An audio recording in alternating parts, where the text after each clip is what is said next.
Hello, everybody. Good afternoon. Welcome to our panel, GenAI in FinTech, InsurTech, Banking, Finance, and Investments.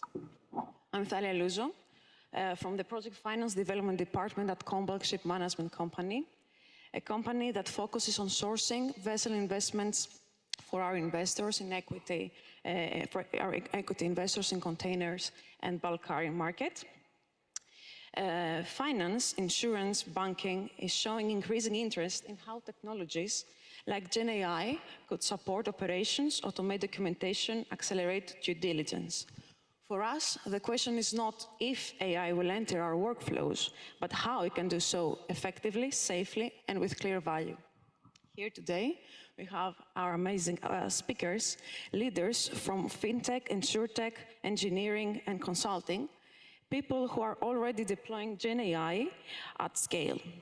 So let me introduce you to Mr. George Panagiotou, VP Engineering at Plum FinTech, Mr. Krzysztof Zoldak, Head of Business in Greece at EPAM Systems, Mr. Benjamin Isaias, CTO at Wallbit, and Mr. Nikos Maniatis, Partner, Head of Technology Transformation at KPMG. Welcome, everybody. And please introduce yourselves for 1 minute, who you are, what your company does, and how GenAI fits in your world today. Thank you, Thalia. I'll go first. My name is Georgios Panagiotou. I'm the VP of Engineering for Plum FinTech, born and raised here in Athens. Spent most of my adult life in Sweden, and for the past year relocated with my family to Cyprus. I'm a father of two. My background is in software engineering. Spent first years of my career on big tech for Microsoft. In the last 10 years, I work in FinTech. The past year, I lead the organization, the engineering organization for Plum. Plum is a savings and investments app. It's available in 10 European countries. UK is our biggest base.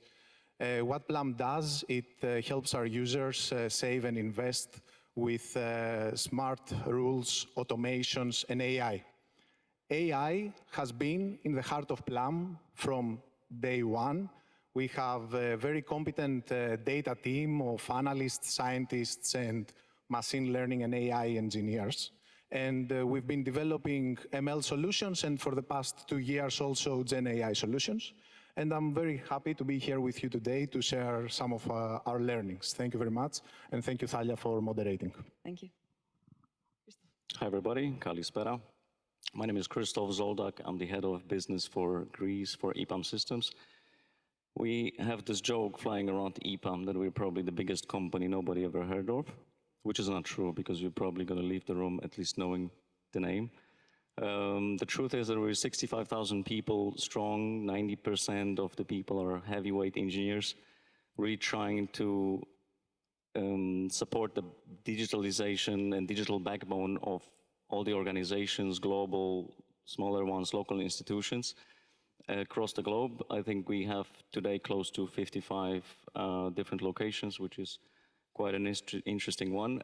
The way we embrace AI today is we really try to become a very sophisticated AI native engineering company where we apply GenAI to pretty much all the scope of our work today. That means we try to really run with AI, and that explains the AI framework that we adopted within EPAM.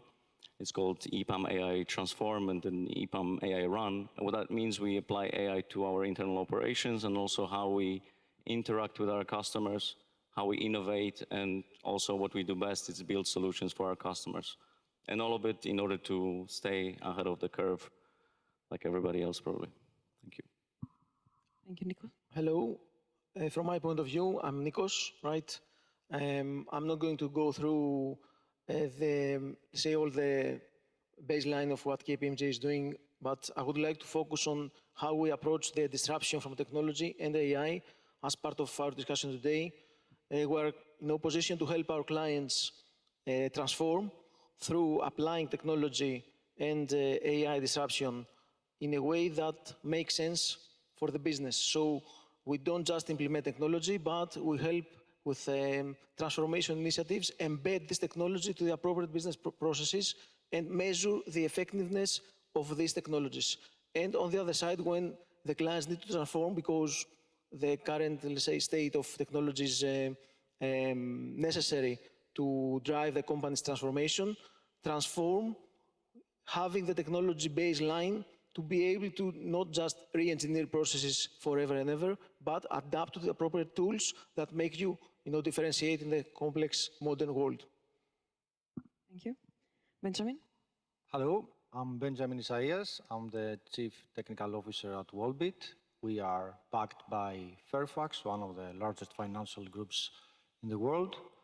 I bring experience more than 25 years in software engineering, in investment banking, and in insurance. Formerly, I was CTO and co-founder at 07 Telematics, another platform that disrupted the motor insurance world. At Wallbit, we have three pillars. We have three services that we help our customers. Our digital offer is around embedded insurance. We are experts into embedding the insurance component and having this as a new revenue stream for our partners. Our flagship product is BancAssure 360 and the variance Telcosure 360. This is an end-to-end solution for banks and other organizations of that caliber that want to create a front store of insurance offerings for their customers, either through physical branches or digital channels. And this comes with omni-channel support, meaning that the customer can start from one channel and continue the session in another. Similarly, like people, when they edit a Word file from their laptop, they expect to find this edited file in their mobile device or vice versa. And lastly, our main differentiation point is that we act also as a new age insurance facilitator and designer, meaning that if our clients have an extraordinary need, something that is not available in the market, then we can mobilize our global underwriting network and our know-how. We will bring to the table the underwriters, the insurers, and we'll create the terms, we'll create the technical specification, and return to our customer with a turnkey solution. In all these layers, we use AI, and I think we will have a chance to elaborate on that immediately after. Okay, thank you, everybody. George, Plum handles automated savings, finance, and investments. How is GenAI improving user-facing financial automation while maintaining reliability and trust? And what engineering challenges arise when integrating LLM-powered features into a highly regulated, consumer-facing FinTech, especially around data privacy, latency, and accuracy? All right, so that's quite a lot to unpack. Let's start with the first leg of the question. So our newest product in the UK, we call it Plum AI. Plum AI is a conversational agent. It allows the user to interact with their finances, and it achieves three main things. The first one is financial goal planning. The second one is personalized suggestions and guidance. And the third one is spending insights, sabotaged by the mic. All right, so how we've been building this now for the past 2 years with a deeper collaboration with Google. We built this on Google Gemini, originally in Gemini 1.0. Progressively, we've added a lot of bells and whistles into the LLM stack, the ability to version the prompts. Right now, it's more of an agentic product. But to answer the first leg, really, how do we guarantee the trust and the accuracy is that we monitor, we managed to compile a product that has low hallucination rate, less than 2%, and high intent classification accuracy. So with these guardrails, we get confidence that we have released a good product out there. Now, going to the second leg of the question, engineering challenges, and for the engineering crowd here, because it will be mostly an engineering type of answer, many. So let's start with on the data privacy one. That was less of a challenge for us, actually. On data On the data side, we care on the privacy side, we care about two things. We care about data locality, but we also care that the vendor, the LLM vendor, is not using customers' data to train the models. Because our compute, but also storage layers live on Google Cloud and on European data center locations, choosing Gemini has been pivotal at the beginning because we can guarantee both these requirements. Now, on the latency.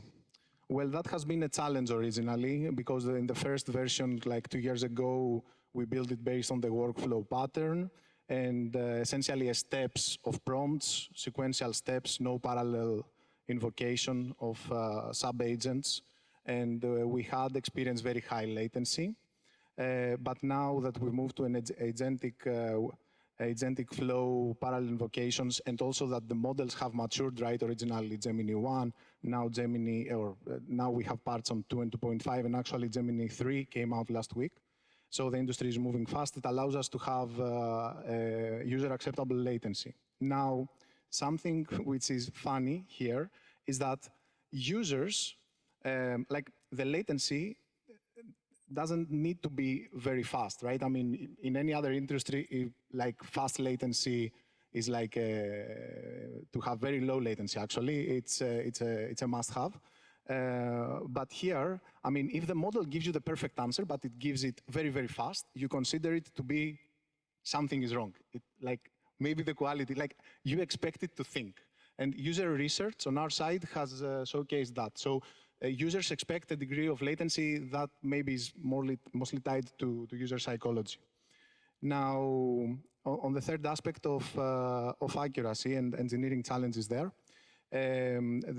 one of our biggest challenges as we started this more than about 2 years ago again, has been to create a modern LLM ops stack, essentially not just the prompts, not just the responses, not the workflows, but also the ability to instrument them, to monitor them, to have good frameworks for evaluations in place. How do you measure the hallucinations about our RAG layer, and how do you tune the RAG that contains the Plum knowledge that we feed into the LLM? So that took a while, and at the same time, the industry has moved. So what you now have as good solutions, open source solutions or paid solutions, LangChain, LangFuse, different sort of tools for evaluations, or Google's ADK, another type of agentic development kits, this didn't exist. So going through breaking new ground, I would say this has been one of our biggest challenges.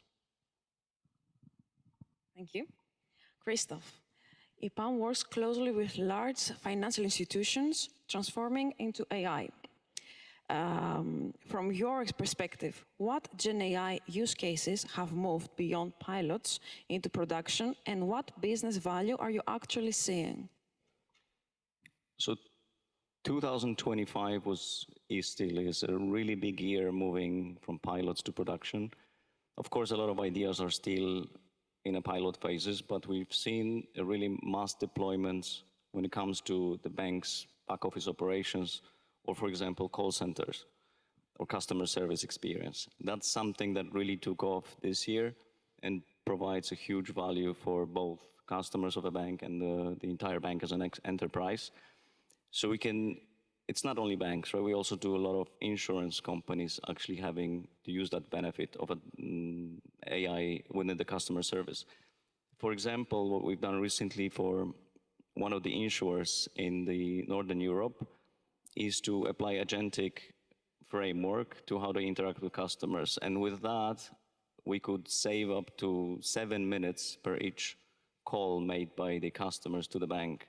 And we're not talking about anything complex as a query. It really, the big savings start with the very small queries, like about the opening a bank account, a simple question, or maybe perhaps for insurance companies, opening a claim after an accident. So the simple agentic AI can really do the difference. And we can imagine if we take that 5 to 7 minutes of savings per each call, we've extrapolated and taken into scale how much of the savings you can already provide to the enterprise. But what's more probably important, and it's quite interesting, bringing the human factor into it. it really enables the people that are used to do the calls at the call center, interacting with customers. Now, all that time they can focus on doing something yet a little bit more meaningful, maybe something that human nature is required, a little bit more empathy, strategy, and decisions.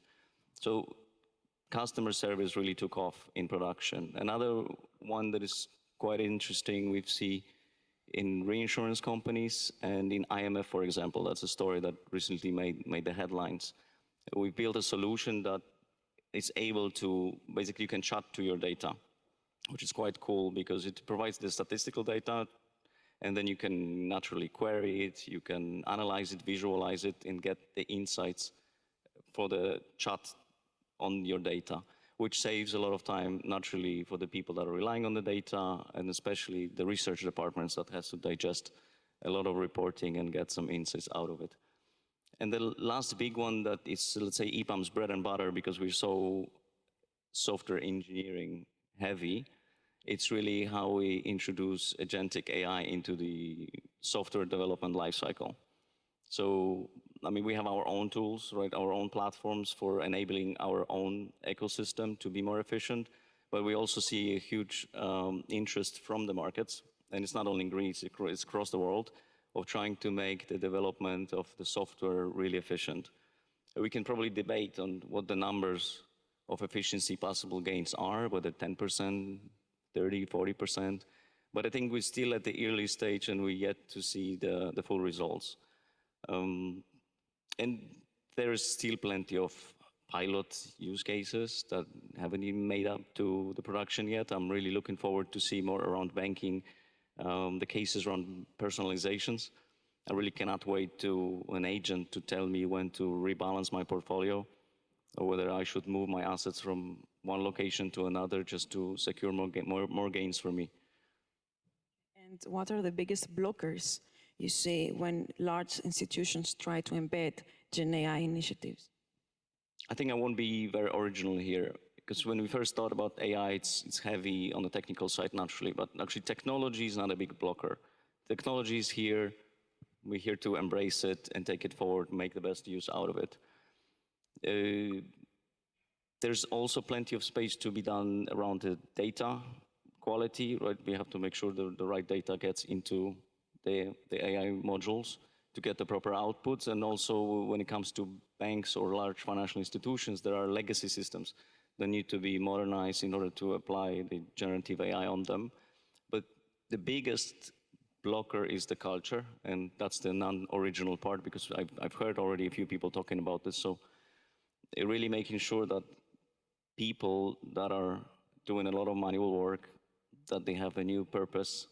We have to reshape this. We have to make sure they pick up the skills, AI literacy, prompt engineering, and other similar ones, and they really have to get accustomed to work with an AI agents like they would normally do with their colleague within the bank or other institution. Okay, thank you. Nico, from the consulting perspective, where are you seeing the biggest demand for GenAI in Greek financial institutions? Operation efficiency, regulatory reporting, compliance, or something deeper? Well, as pointed out, at the moment, what we see is a lot of effort in operational efficiencies. All the use cases that are currently under pilots or productions are supporting the banks to, let's say, augment capabilities or democratize knowledge bases so that the employees know the processes and don't work on their current knowledge, but want to concentrate knowledge in the repositories that with AI you produce the correct answer to the client, right? Or voice bots so that you make contact centers more productive. At the same time, in compliance, again, it's also use case around assistance. So you get assistance to document, assistance to interpret, maybe some assistance for AML, etc. But there is no strategic, transformative AI at the moment in production. And that's what will be coming in the next years, like hyper-personalized AI for clients, like positions to, advise on assets or in real time and automated, like automated workflows for loans, all this kind of hyper-personalized upsell, cross-sell opportunities for banks to position in front of the omni-channel journeys, not going to a specialized branch employee to propose this kind of new, let's say, products. Also agentic. You don't need to go into typing GRs and using drop-down menus. You just need to say to the UI, I want to transfer, to my friend Paul this X amount of money, and the system shall automatically do the transaction. It's about simplicity. GenAI and agentic AI is about simplicity to the user. That's what the user expects, so that's where we will see transformative changes. And also, in order to do that, you need to have GenAI analytics to do product pricing, bundling of products dynamically, etc., as well as train your models, because there's not enough data, so you need to have synthetic data to train these models. And overall, we are going to ecosystems as a last point to address the question. You need to build the partnerships that are required to be effective using AI. So agentic commerce, for example, if you need to use as a UI, as a client, your WhatsApp or another channel to search for a present and then buy it and then pay it and then ship it or whatever this, all the ecosystem for to do personalization needs to collaborate. The bank, OpenAI as the interface, the clearance house to do the payment, all this need to come together in ecosystem place. So AI is about ecosystems. Thank you, Nico. Benjamin, Wallbit operates in a domain where surgical interventions in the parent user journey are critical. How is GenAI being used, or how it could be used, to improve these processes? Yes, thank you, Thalia.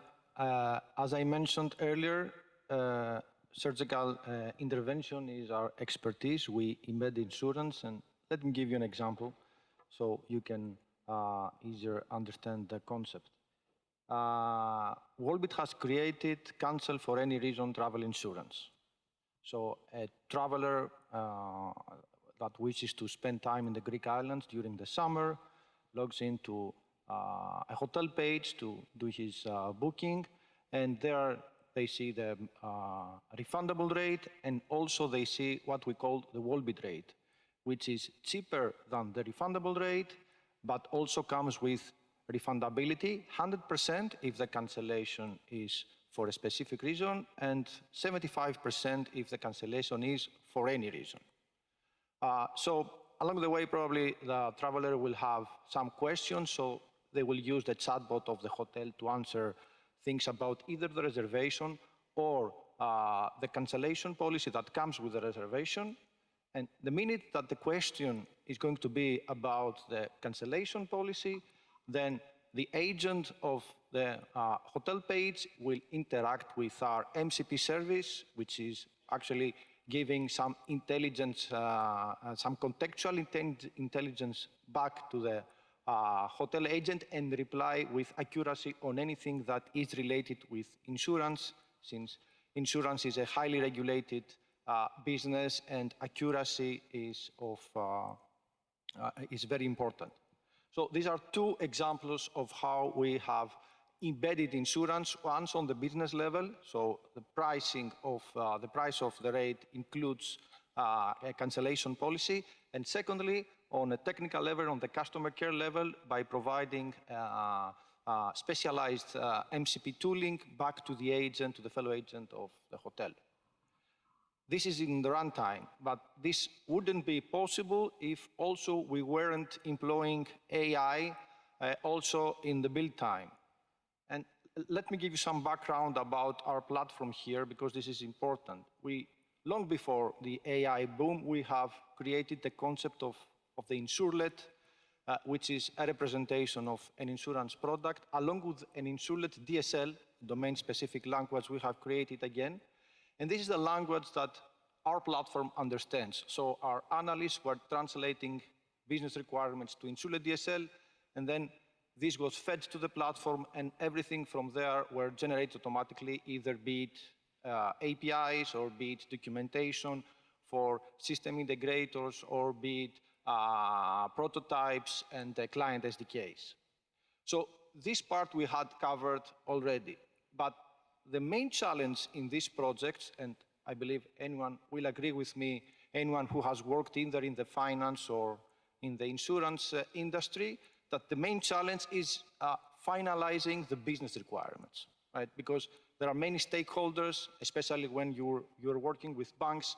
The governance there is very fine-grained, so many people need to sign off, and many people need to understand the project.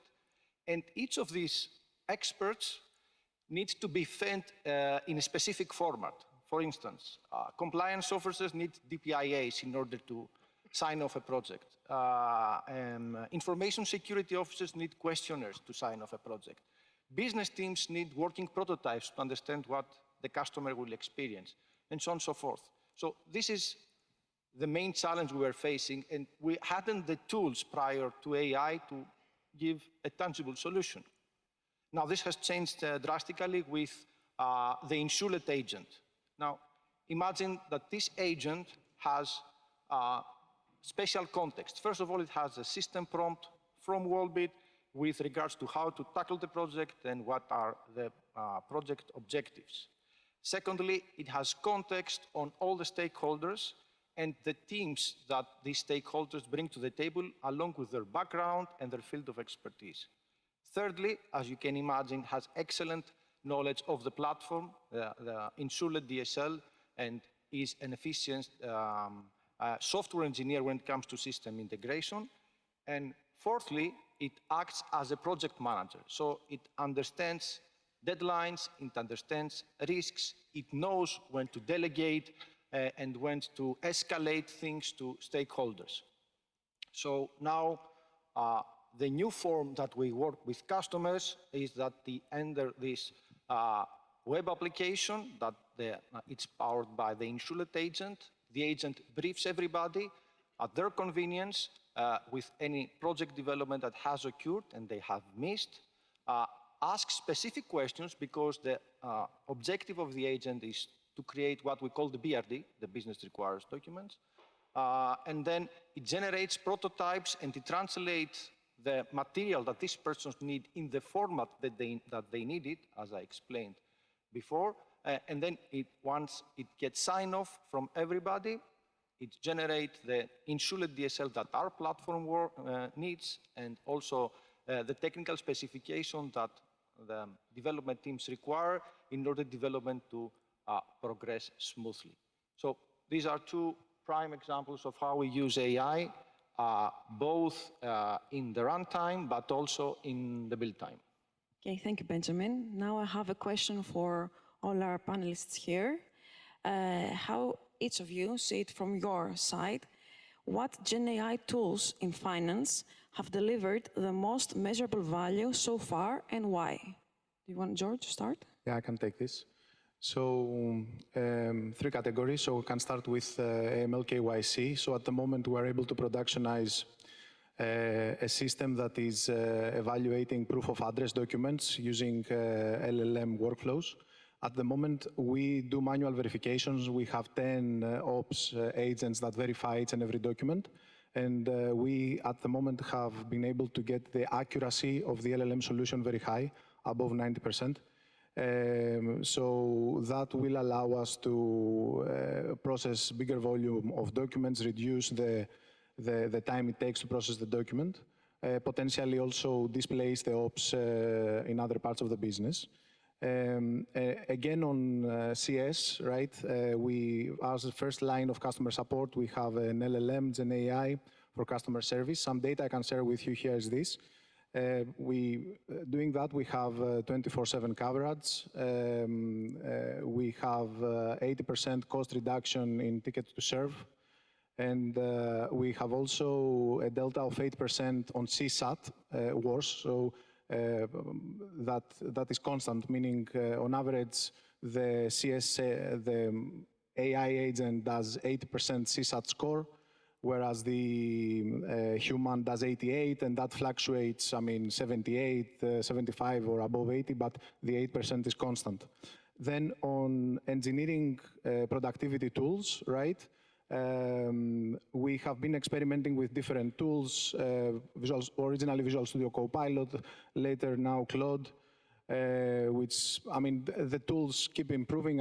It's not a tool that takes the lead at every time. At the moment, Claude gives good returns. So our senior and staff engineers have seen a very big productivity increase, and although at the beginning they were like very, very, very skeptical of these tools, now they use them on their daily basis.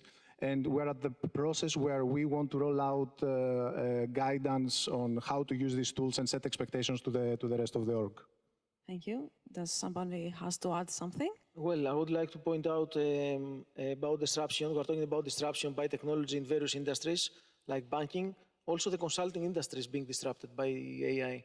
So from our point of view, we invest billions of dollars to produce tools to support our consultants to be more effective when they approach client value creation. For example, tools in audit named Clara to help the audit assessments. In tax, we have a digital gateway tool that helps visualize for the client all the taxonomies of various tax projects that they have in place. Finally, in consulting, the Workbench, that is a ChatGPT, let's say, tool that is using data sets to augment the capabilities of consultants in order to produce and democratize knowledge at all levels for the consulting firm. So using technology, using AI as part of consulting is a must-have, and also not only by using it, but also by measuring who and how much is using it. Because if you don't use the tool, you'll be out of business soon. Okay, thank you. Now we have 3 minutes left. So if you had unlimited budget, what GenAI initiative would you launch tomorrow? I want you to imagine something that you would like now. I can take this. I understand that with unlimited budget you can do many things, but I'll say something that I believe firstly should have a humanitarian effect, since we have unlimited spending, but also should at some point become a viable business, because if it doesn't at some point, then it stops being humanitarian.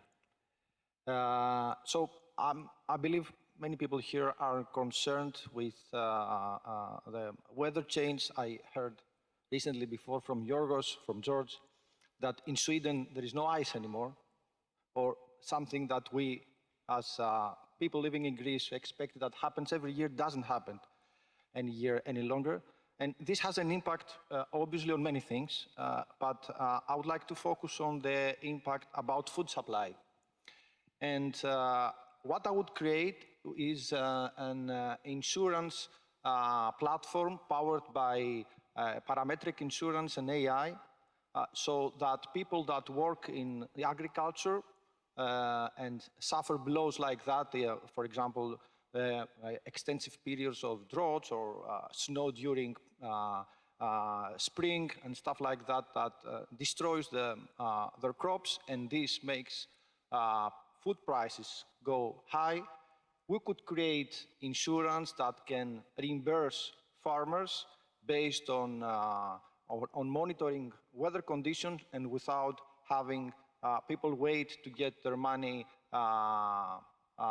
due through conventional means of compensating. This is something that the technology is here, and we can do it powered with AI. Thank you. I think our time is up. Do you want to continue? I think with unlimited budget, of course, we'd like to do everything. But if you keep focusing on financial world, I would think of building a master platform. Let's call it a financial intelligence platform or a hub. That's quite a fancy name. A place where a lot of data sets would be connected to, naturally from the legacy systems, from the CRMs, from a history of the discussions with all the customers, probably backed up also by the real-time market data on the capital markets. All of that combined into one hub for the, let's say, wealth advisor and the customer to be delighted through that process. Because there's something for both of them, naturally, for the banks to make the revenues and for the customers to make higher returns on their investments. And at the end, yeah, we want both parties to win. So I think GenAI in such a hub would really provide a huge benefit for both. With unlimited budget, I would solve the traffic jam in Athens. George? I try to keep myself grounded. There's no such thing as unlimited budget, so thank you. Okay, it's good to dream. Thank you all for an insightful discussion, and thank you for sharing your experience with us.